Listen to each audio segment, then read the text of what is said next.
The local investors have shown us, the regional investors, is they are resilient, they are deep pockets, they are long-term investors, and where there are good stories to bring to market for an IPO, we are not as susceptible to international volatility as we were maybe 10 years ago. I think that depth is now here, that resilience is here, the market is developed, the DFM has done a fantastic job in the last few years, and this then gives us more comfort, it gives companies more comfort to plan investing in the region, investing in Dubai with a potential exit or an IPO on the DFM. So I think that was one of the main things, was how we are still performing despite what's happening globally, and how in the last week we launched 3 IPOs between Saudi and Dubai, and I think this will continue. So I think that was one of the main topics that we talked about on the panel.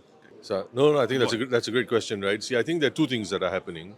The ECM space is expanding as it will as the market develops. So IPOs is how we start.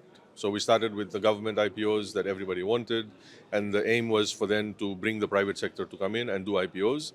But IPOs should not be the only activity on the capital markets, right? So then we need rights issues, we need follow-ons, we need blocks, we need ETFs, we need REITs, we need all the different products to come on. The start of this year, there's only been one IPO, you're right, but we've had the first voluntary tender offer. We are talking about a fully marketed offering. We've had one in Saudi Arabia. We've had 2 large blocks that have been traded. All of these, although they don't make the big noise of an IPO, they're very important to increase liquidity, to increase following by investors, to increase participation. So I think the market has been active.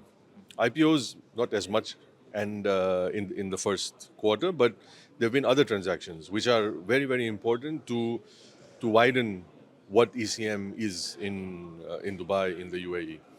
And I think well, there are a lot of conversations that are going on with the potential issuers. So I believe by the end of this year, we will see almost the same or maybe more as last year in terms of IPOs as well.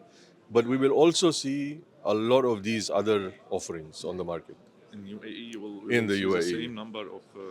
I think in terms of quantum, maybe not the number of IPOs, but in terms of capital raise, I think there are a lot of issuers who are targeting the post-summer window, and some who are targeting the pre-summer window. So I think we will see activity before the end of the year.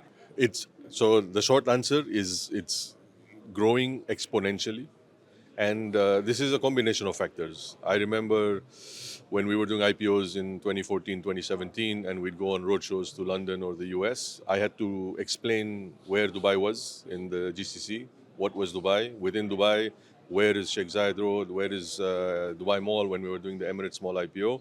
We don't have to do that anymore, right? So there is a familiarity globally.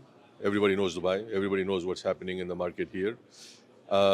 We all seen the news about the new fund managers and investors who are moving to Dubai. So this is everything from wealth, private wealth, billionaires, millionaires, to the large multinational asset managers globally.